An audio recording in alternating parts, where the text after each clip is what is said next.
Matthew Donnelly loved life, but after 30 years of conducting research on x-rays, he was riddled with skin cancer. He lost his nose, his left hand, 2 fingers on his right hand, and part of his jaw. The pain was unrelenting, and doctors said he only had 1 year left to live. While he was lying in bed with teeth clenched in this excruciating pain, he would cry out pleas of mercy and just have someone put him out of his misery. And so his brother, tired of his cries, his brother Harold took a gun from his dresser, walked to the hospital, and shot his own brother. And these kind of situations can be prevented simply by legalizing something such as physician-assisted suicide. So today I want to share with you why the choice of using euthanasia or physician-assisted suicide should be legalized in more states. Euthanasia should be legalized in more states because it is voluntary in nature.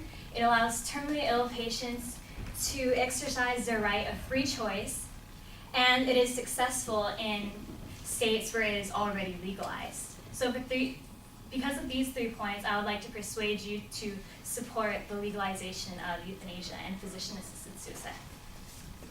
So Compassion and Choices is the leading nonprofit organization for helping people achieve the best death possible. So death with dignity laws, according to Compassion and Choices, are completely voluntary on both the doctor's end and on the patient's end. So doctors are in no way obligatory to prescribe these euthanasia medications to patients to assist their suicide. If it's against their ethical standards or their moral principles, they don't have to give this prescription. They can say no, and other physicians who are more agreeable to the concept can issue them instead. It is also voluntary on the patient side as well. Patients who are terminally ill don't have to take this medication. They don't have to say yes to this choice at all. And those who do don't even have to go through with it. There are 3 requests, 2 oral, 1 written. And even though you submit these requests for this prescription and this medication, you don't actually have to take the medication. You can retract your request at any moment. And even when you get the prescription medication, you don't even have to take it. The median amount of time between people who make the request for this medication and their death is about 43 days, according to Oregon's Public Health Institution.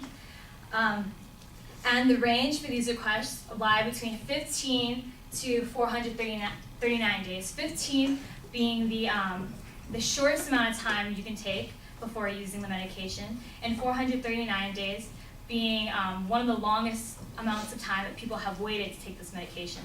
So this demonstrates the choice that people have when they have these medications. They don't have to take them, they can put them away, and it's just that choice that gives them a sense of control over their life and over their death. Because the use of euthanasia is voluntary in nature, it allows people to have this sense and to exercise their right of free choice. All people have this moral right to freely choose what actions they take in life, so long as they don't harm others. And that is why some people are okay with suicide, because it doesn't harm others. But what happens to people who are unable to take their lives in a dignified manner because of diseases or some handicaps or some conditions? What about them? So according to Santa Clara University's Markelo Center for Applied Ethics, it is argued that we as human beings have an obligation to relieve the suffering of our fellow human beings and to respect their dignity. And because some terminally ill patients can only look forward to lives filled with yet more suffering and deterioration, it is cruel and inhumane to refuse their pleas for death. And it is this compassion that is in all human beings that leads people like Harold Donnelly to commit these actions and to maybe take his own brother's life in order to end his suffering. But with the legalization of euthanasia and physician-assisted suicide, people can exercise their right to free choice and have control over their death. So, despite the voluntary nature of physician-assisted suicide, and despite the free choice that all human beings have, people still have issues with legalizing euthanasia. But it can actually be successful. In states, there are 5 of them in the US, but Oregon is the top, most successful state that has this euthanasia law. They set regulations to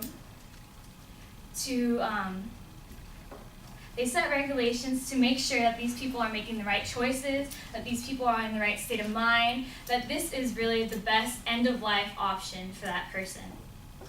So according to the Director of Health Law Institute at Hamline University, for people in Oregon, patients must be mentally healthy, residents of Oregon, 18 or older, who have had 2 physicians determine that they have no more than 6 months to live. Now, these regulations ensure that these people are making the right choices. Because they're mentally healthy, there is no risk of someone wanting to end their life because of depression. These people are actually suffering from pain and from illness. And because there are 2 physicians giving this diagnosis, this makes sure that the first physician isn't bribed by the patient, and it makes sure that this physician is not wrong about the diagnosis, that this patient is actually dying. So according to the Oregon Public Health Institution, in 2014, over 98% of people who got prescription euthanasia were, they had health insurance, and 90% were in hospice care. So this means they knew their options for their end-of-life options. They knew that there are other things out there, but they believed that physician-assisted suicide was the right choice for them. Also, in 2014, over 72% had gone to college. So these were educated people who were well informed of the decisions they made. Another regulation that Oregon has to help people make these decisions is that they must be heavily informed of all the end-of-life options. So they're heavily informed about hospice care, palliative care, which is when they give you medication to alleviate your pain, and of course, physician-assisted suicide. Now, a successful case in physician-assisted suicide is, as you've already heard today, is Brittany Maynard. She had aggressive brain cancer, so towards the end of her life, she was suffering from extreme pain, seizures, and she was losing cognitive function. So essentially, she was losing control of her body, she was losing control of her brain. So Barbara Combs-Lee, she's the president of Compassion and Choices. She says this in regard to Brittany Maynard's case. She says that hospice and palliative care is the gold standard. It's wonderful, but it's not a miracle. And to prevent this kind of relentless, dehumanizing, horrific decline that such as Brittany faced, where her disease will cause unending seizures, headaches, and nausea, and vomiting, and pressure in the brain, and the loss of every bodily function, including thinking and moving. No palliative care, terminal sedation, or promise of effective palliative care can give Brittany Maynard the things she treasures now: the hope of gaining control over her disease before it takes her life. So because of these regulations, such as proving that you're mentally healthy, that you can actually make this decision to end your life, Brittany Maynard was able to make a very informed decision.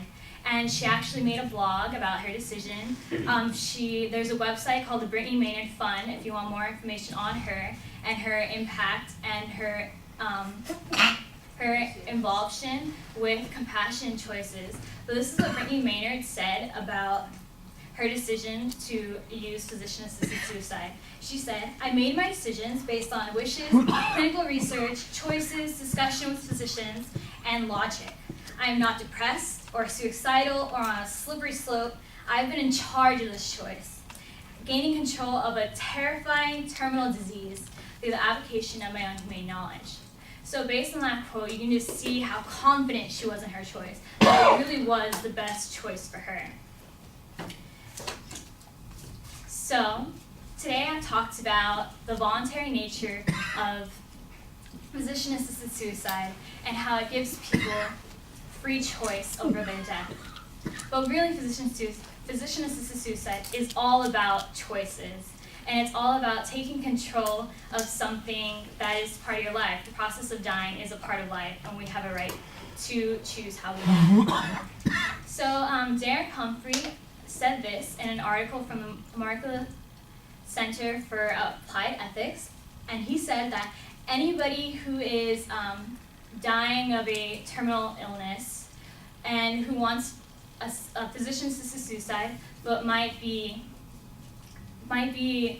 stopped from getting it will say, it's me, it's my body, it's my liberty, it's my control, and it's my death. Let me have that control. And he also says that he would claim that this, as in physician-assisted suicide, is the ultimate civil liberty. So at the end of this article, he poses a question for his readers, and to end this speech today, I would like to pose this question to you as well. He says, if we cannot go to our deaths in the manner of our choosing, what liberty do we have? Thank you.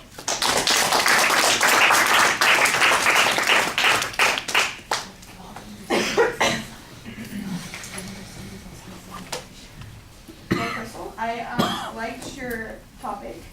It was good. It was different from Stephanie's. You had different information. I felt your intro was good and very captivating. You were well organized throughout the entire your entire speech. Thank you. Your preview was good. You talked about everything that you were gonna initially hit throughout everything. You were very confident. You didn't really look at your cards only when you needed to quote something, which I thought was really good.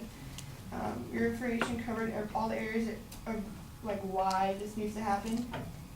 You provided different reasons and different sources to help you back it up. And I feel that in different areas you were like, your voice changed. Like, oh my God, yes, this needs to happen. Like, you know, you had different cues of like, different parts of the speech that was different, or like when you were stating someone's, like what they were going through, you changed your entire voice. Yeah. It sounded good. I liked it.